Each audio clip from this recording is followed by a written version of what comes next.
Hey, also today we have a Adaptive Armament AEG. This AEG is pretty interesting because it's one of the cheaper end AEGs, but it comes with a MOSFET and a electronic trigger.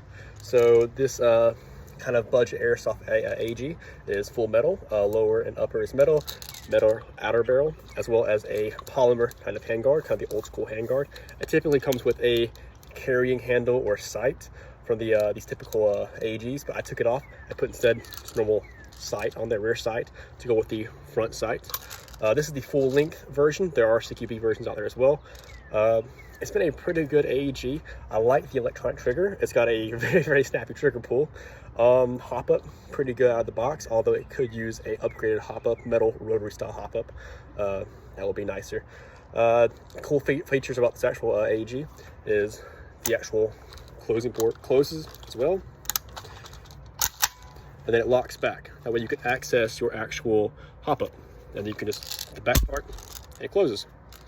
It's more realistic than some AEGs are. Some you have to pry open the actual dust cover to be able to access your hop-up. Some don't even have the actual bolt release or bolt mimicking it, kind of bolt cover to mimic. So it is a pretty cool upgrade. Typically I run 0.3s in this, but I chrome it with 0.2s at the actual airsoft that I go to, and it shoots at 1.2 joules, which is perfect for outdoor and CQB. I thought it would shot a little bit harder because of the hotter because of the actual longer barrel, but maybe the more that I test this out, maybe it'll increase and go up. Of course, it's getting about effective about 150 to 160 feet worth of range. This is with 0.3, so maybe if you use a little bit lighter weight ammo, you'll get a little bit further range. But I like the consistentness of the consistency of the heavier weight BBs. That way you're able to hit your shots at 100 feet every time on the money versus it going high, low, up or down. To me, consistency beats range. So let's go ahead and shoot a little bit and see how it's doing. About 0.3s loaded, and let's go ahead and see how it shoots. See how that trigger response is. As you can see, it's got that electronic trigger, so it has that very snappy kind of trigger response. It doesn't have a loud gearbox whine either. Something like my Crytek LMG has a high gearbox whine because of the motor itself. So that is a benefit of this kind of gun.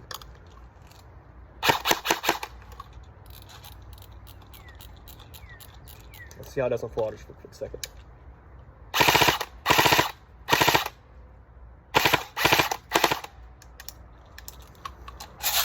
It's clear. So yeah, overall, I'd say this is a pretty decent kind of budget AEG, although there are, in my opinion, some better ones out there just for range and consistency.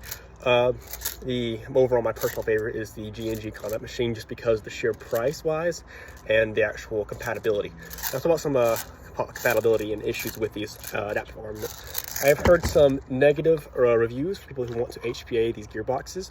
They say that the adaptive armament guns, their gearboxes cannot be HPA'd. So I'm going to find out later on and see if I can put a different kind of AEG gearbox into this gun and see how the alignment works out, and see how the actual how the performance is putting in a airsoft Reaper. That's a Wolverine Reaper Gen 1. See how it works out, see if it does pretty decent. If it does great, cool. If it does bad, hey, put another one in there and see how it rocks and rolls. So overall, if you're trying to get into airsoft, it's not a bad gun necessarily, although I do believe, in my opinion, there are some better ones out there to choose from. So yeah, thanks for watching, and I hope y'all have a great day, and happy airsofting.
This is Chandler.